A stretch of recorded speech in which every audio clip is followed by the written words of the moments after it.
And so, the end is near. No, I won't do it. I'm Tarek Patel. I'm Randy Rosenbloom. This is SoCal Prep Report, and I like Tarek singing.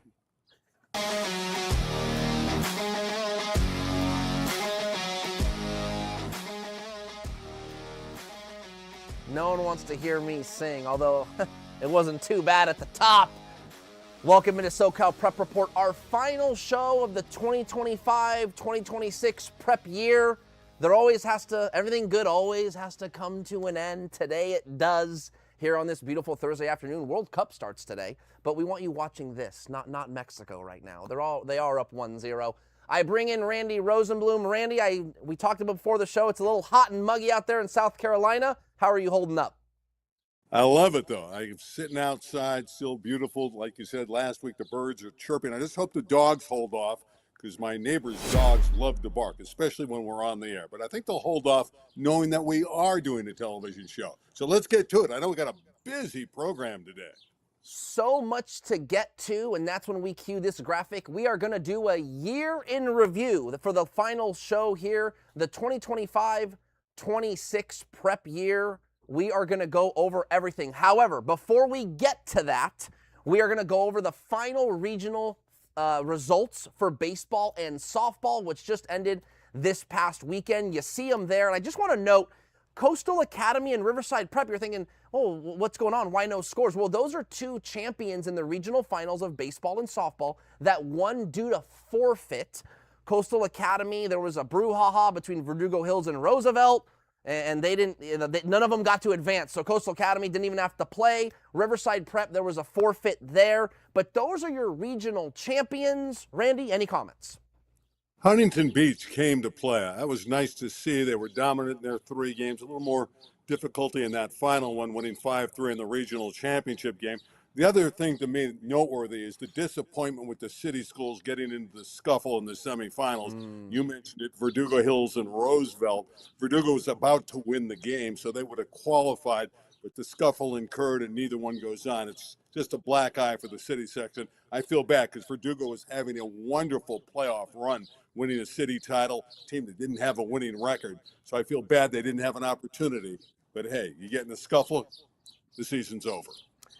Unfortunate. Both teams cleared the bench. That means everyone got suspended. No game to play. Here we go. A year in review. The 2025-26 season. Of course, you got to start all the way back in the fall, and that's with football. But it didn't start exactly positive. The first story of the year hit late August, first week of September, and that was with Bishop Montgomery getting hit with all kinds of transfer violations, and there was the emergence of the money man. What is the most you've given a family? See, it matters. If the kid's nice and he's a pro about it, I don't know, 50,000. And would that be like on top of paying for expenses or a place to live? Yeah, like rent and then 50,000. Yeah. And that's It might sound like a lot of money. It might for the average folk. It does, right? But when you win $300,000 on a bet, okay, well, that bet was free for me. I just clear it out, and that's my money for the year to pay the guys. That's it. It's no big deal. Randy, that's pretty remarkable stuff. I want to say that is a story I broke on Fattel Factor, but you basically had a man tell us he pays for high school football families and players to play high school football. We've never heard that on the record before. Well, I'm glad he came clean, but what bothers me as much as anything else is the fact that the parents accepted the money. I think a lot of the culpability is on the families, these parents. If someone comes to you and your son's a wide receiver and is great and he's offered $50,000 to transfer to another school, you got to see a red flag in that, don't you, Tarek? So the parents need to show respect for the game and their kid, turn down the money. And also, I would imagine some of these coaches knew what was going on, so they have to understand if you get in bed with the wrong guy, your program could go under. Yeah, there was a lot of responsibility on everybody, a lot of blame pie to go around. That's what kicked off the 2025 fall football season, but then the good stuff came. How about one of the stories being Centennial beating Mater Dei, not once, but twice. Here's some highlights from that first victory. The end of the game, Mater Dei goes for a field goal to try and take the lead. It gets blocked. Centennial celebrates. They won the first game 43-36 in a duel, and then the second game they won 28-27. Yeah, Modern Day had great chances in both games. I mean, they were down 28-0 in the first game of the regular season, stormed back to take the lead, only to see Centennial win it in the end. And basically, we had a repeat in the semifinals. It went back and forth. Modern Day had a chance late, missed a field goal, but they lost. Give Centennial all the credit in the world. I mean, that was a great Modern Day team, a team that ended up beating St. John Bosco. So those were two wonderful wins for Matt Logan's team. Unfortunately, they didn't win the championship as papers fly in South Carolina. But let's give credit to Logan's squad. Those were two terrific wins, winning both at home. Yeah, let's not forget Jaden Watt-Green came back with that controversial interception that pretty much sealed the game. Moving on, how about Luke Fahey and Mission Viejo? Luke Fahey ended up throwing for 569 yards. LA 36 was on the call. Randy, you were on the call. The 569, I believe, is an Orange County record. It is. It's a school record, obviously, for Mission Viejo. And they had to keep scoring because the finish was 76-49. And it was tight late, like 49-48 type of thing. And then they bolted and kept scoring touchdowns. Fahey ended up throwing 5 touchdowns with the 569 yards. Quick release. He was terrific, overcame an early interception in the game. And then he went on to set all those records. Later on in the playoffs, we got a little sound here from Carson Palmer, who's coming off the field after they beat Sierra Canyon in the Division I playoffs, and he's expecting to play St. John Bosco, the juggernaut. But Orange Lutheran had different plans. Let's hear it. You're playing Orange Lutheran in the semifinals. I don't know if you know that. So instant reaction on camera. They beat St. John Bosco tonight, 20-19. Maybe your initial reaction to that, you're playing the Lancers next week. I don't care who we play, where we play, when we play, what the conditions are, we'll be ready. So Orange Lutheran ends up stunning St. John Bosco 20-19. There was a big pick six there that gave Orange Lutheran the lead, and they ended up able to maintain it. Remember, let's not forget, a lot of weather that night, Randy. What do you remember about it? I remember a lot of mistakes by St. John Bosco that we normally don't see. Their kicking game was not good. The interception late, as we can see, was brought back for a pick six. And once the pick six occurred, you had the feeling Olu could win the game. And again, St. John Bosco, even though they're highly ranked nationally, is a very young football team. And we're seeing that in the NBA playoffs with the Spurs, a young team relinquishing leads, making mistakes. As great as Bosco is, they're young. Also, give Olu a lot of credit for playing a terrific game and beating a strong opponent. So then Santa Margaret goes on to win the CIF Southern Section Open Division Championship, and this was probably one of the most memorable championship performances in the Rose Bowl in a high school football game, and I know there's been a lot of games there, but this has got to be up there. 10 receptions, 282 yards, 4 touchdowns. Santa Margarita goes on to win 42-7, and I'm telling you, it's like Centennial couldn't guard one guy. Yeah, those numbers were for Trent Mosley, who's going to USC. He had touchdowns of 90 and 81 yards in the championship game. He's just elusive, has a tremendous burst. The Trojans have a really good one. He was just a dominant high school football player. And there he is with the trophy, the plaque. They raise the Southern Section Championship in the Rose Bowl, and then, of course, they go on to win the state championship. They rout De La Salle 47-13. There was a slight chance maybe De La Salle could give them a game. There was a lot of history in that game. You know, De La Salle's the juggernaut from the north, but too much Eagles in that one, Randy. Way too much Eagles. And again, Mosley and company are very strong. And that was a team that was just peaking in Santa Margarita. They were great mid-season, but not to the point where when they got to the end of the season. They really came on and became one of the great teams in many, many years. You can put them up against Bosco and modern day's great teams, and they could stand in there and play with them. And when De La Salle ran into them, they just ran into a football team that was just clobbering people, and Santa Margarita finished the deal with the state title. That was the end of football. We move on to hoops. Get ready for the sip of water out of a fire hydrant. You know I like that saying. But first, again, the basketball season didn't start all positive. Not to say that this is negative, but the first news item of the basketball season this past year was Tyron Stokes, the #1 player in the country, moving on to Rainier Beach. He left Notre Dame Sherman Oaks. You're talking about a lottery pick, Randy. So for him to leave early in the year, remember, let's not forget, as a junior, led Notre Dame to the Open Division final and the regional final. They were one win away from being champions last year. Everyone thought he'd be great as a senior, and it wasn't for Notre Dame. He was great, but for Rainier Beach. 6'7", 230 pounds, wingspan of a 7-footer.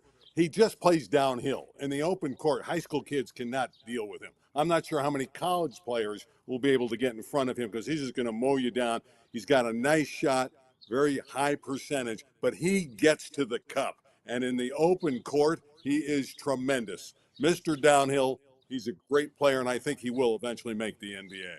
Tyron Stokes probably garnering about a $7 million NIL deal in college at Kansas. Then I gotta give a shout out to Sharif Malogo, who I think was one of the surprises of the year. He's 7'4", and no one really knew about him. He parachuted into the high school basketball scene. I think you got a nickname for him. I do. Sharif the Chief. It used to be Robert Parrish was the Chief, but Sharif is the Chief now. Sharif the Chief. But I will say this, he plays like Wembanyama. Yes, he does. He's tall, he can hit outside shots, block shots, obviously, and just controls games. Another guy with a tremendous upside.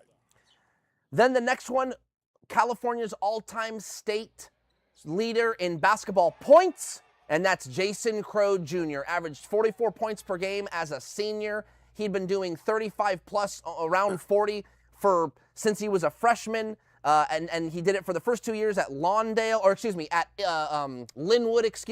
and then the last 2 at Inglewood. Your thoughts on Jason Crow Jr.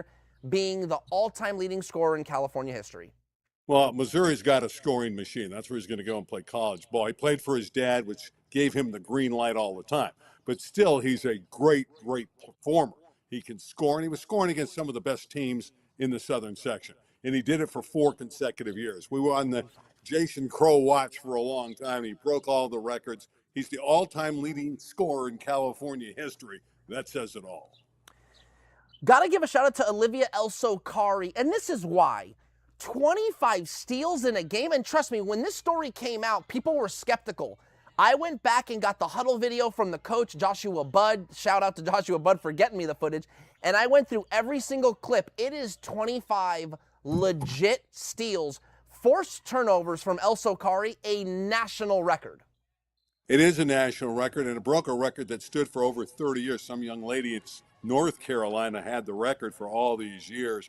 And most people don't get 25 steals in a season. Correct. And to get it in one game, and she did a great job of coming from behind and stealing the ball. She plays for Westlake High School. She did this against Santa Barbara High, and the Santa Barbara guards had no way to deal with her. She was just too good, too quick, and she says, I love playing defense, and she proved it that night.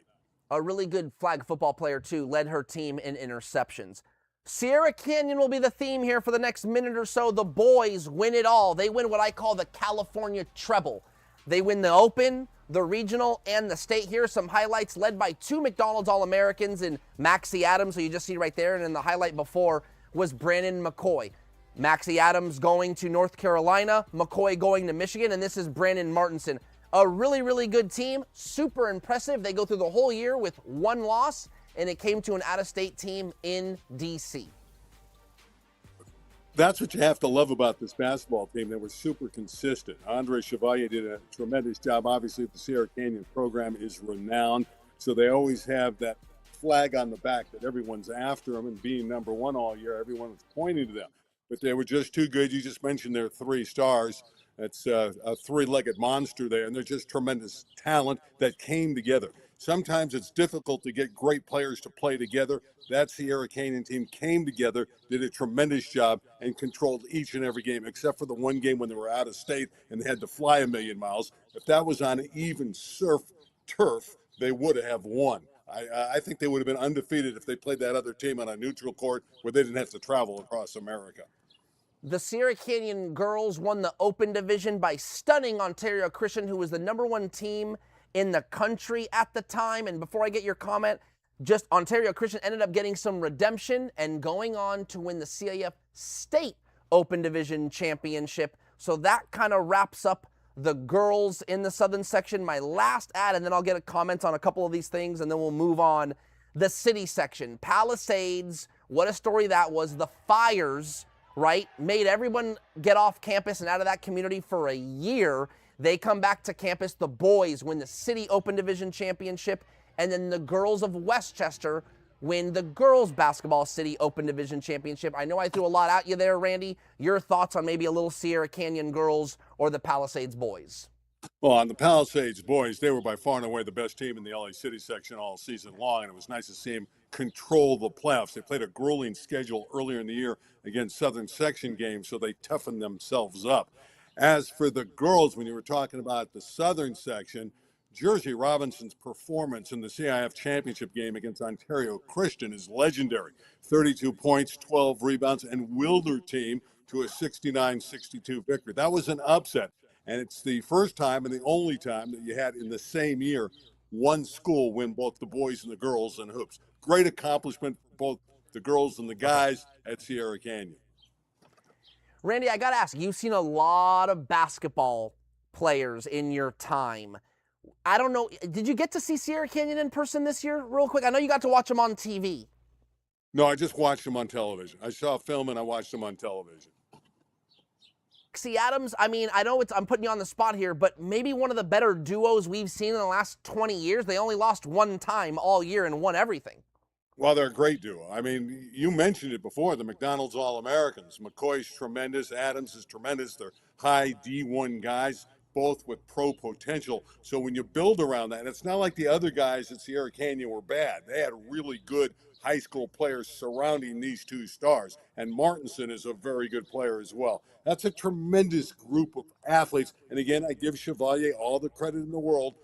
Hey, they win all the tips. They win the CIF Southern section and the state. To answer your question, where they rate as a duo, I don't know. But they're really, really good. Randy, there's no way on God's green earth we were going to let you get out of here unscathed, my friend. We have a special video for you because it's your last SoCal Prep Report show.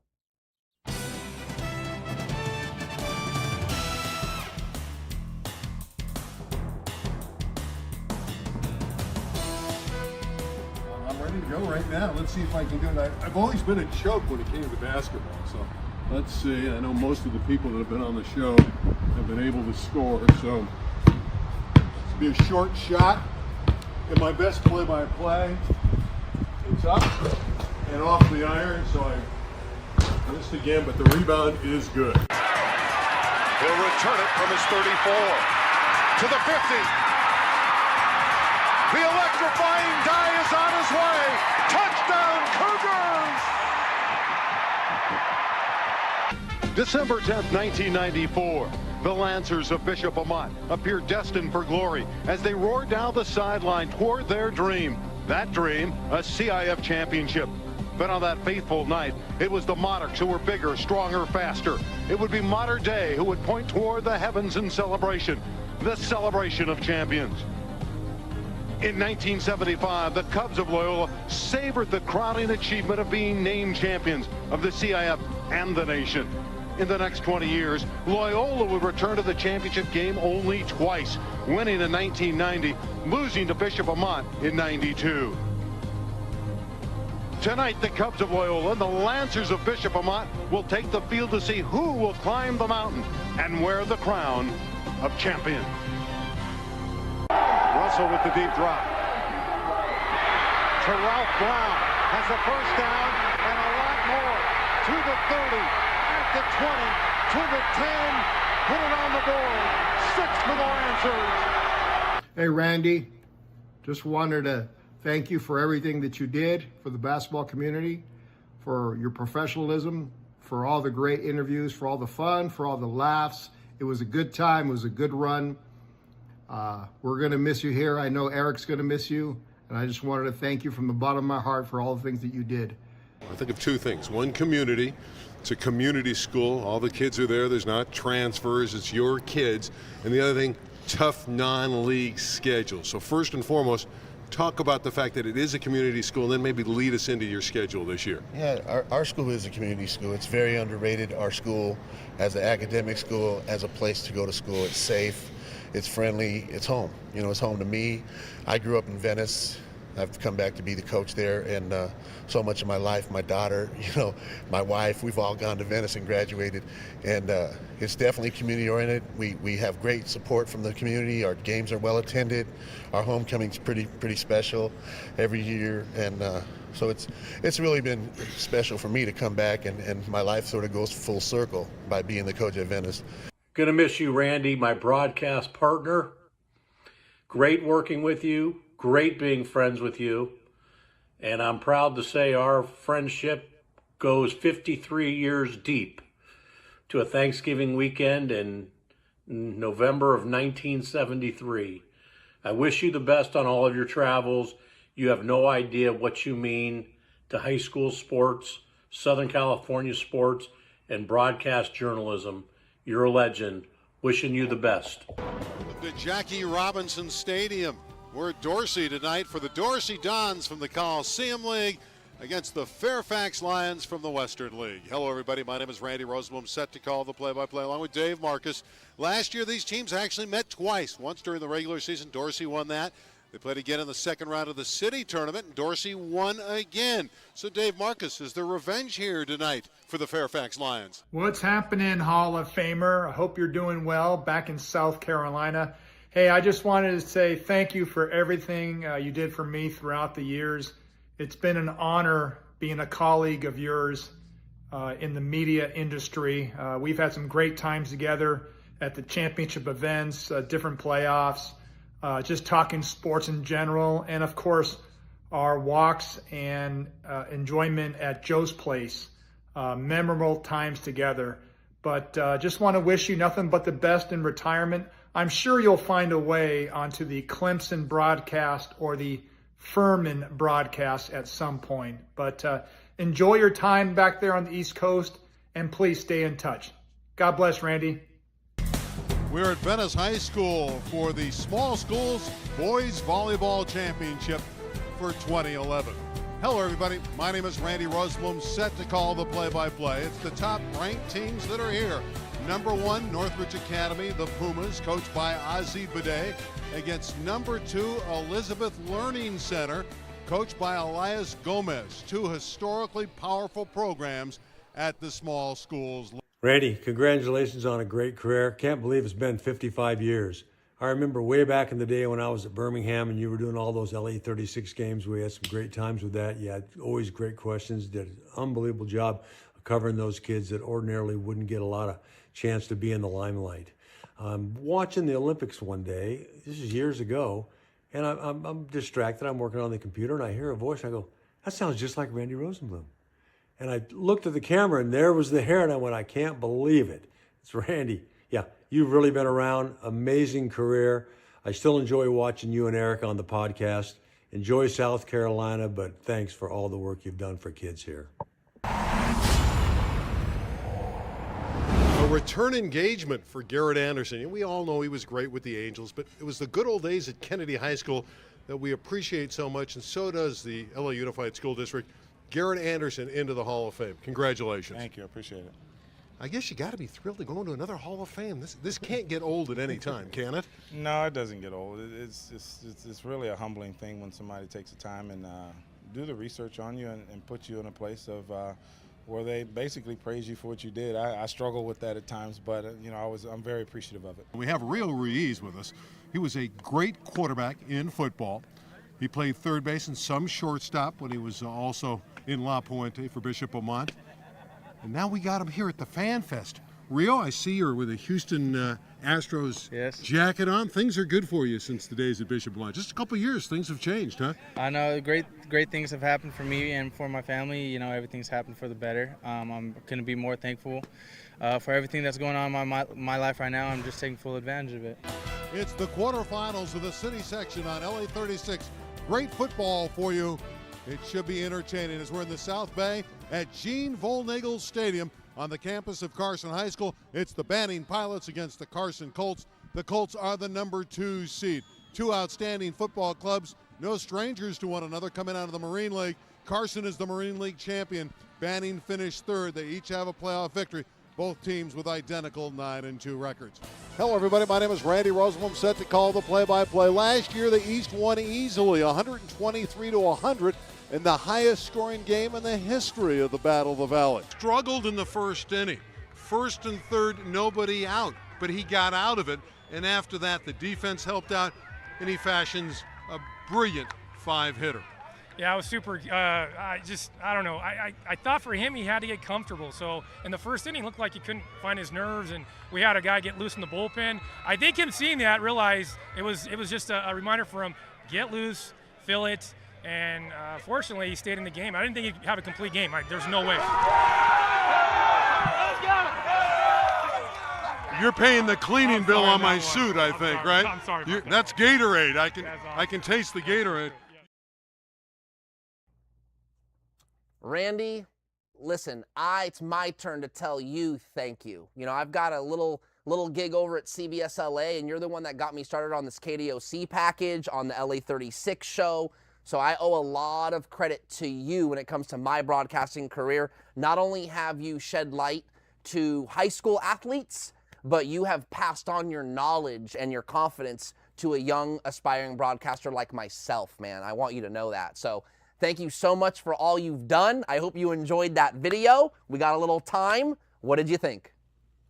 I thought it was awesome. It's a little bittersweet knowing that Angelo Gasca and Garrett Anderson have passed away. And when I, see those interviews, I remember interviewing Garrett, but I remember interviewing him at Kennedy High School. I obviously interviewed him another time at the Hall of Fame there. So that's tough. But thank you to everyone at LA 36, certainly, for the great years and the great tribute. I'm flabbergasted and emotional about it. It was really great. Tarek, whatever I can do to help you out in the future, I will. I'm stunned at all those clips that you guys put together. Sorry making you work that hard. That was a long tribute. That's a lot of tape you had to put together.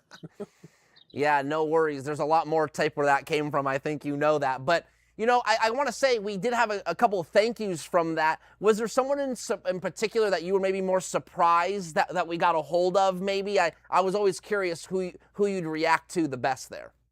Well, I react beautifully to all of them, but probably Ed Croson. I mean, Ed was a great guy, tremendous coach, had, I think, 4 or 5 city championships at Birmingham before he went on to Chaminade and won titles there as well.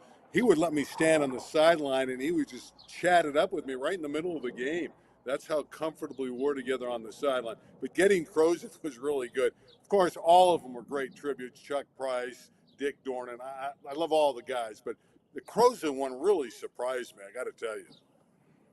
My last question for you. You look back on your 55-year career. What are you most proud of? Being in the business for 55 years and having the relationships all those years, and obviously the Olympic accomplishments, doing 3 Olympics on NBC Sports, Wimbledon, and doing the softball national championship game twice for ESPN, and having a walk-off homer in the 90s. It was 1992 when UCLA walked off Arizona. Arizona got them the next year in the revenge game. So I did both of those games. Those are some of the things that highlight the career, but there's so many to be thankful for. And like I told my friends in Fresno, they did a similar type of interview with me. It's been awesome. I lied. I do have one more. I know you're proud of those things. Maybe a standout high school moment, this being a high school show. Is there anything in particular, or you can reel off a few that you felt like were monumentous moments at the high school level? Well, one of them, as we stated, was that Luke Fahey game where they scored the 76 points and outscored Los Alamitos 49, 76-49. We're just in the booth in disbelief how it was going back and forth with me and Chuck.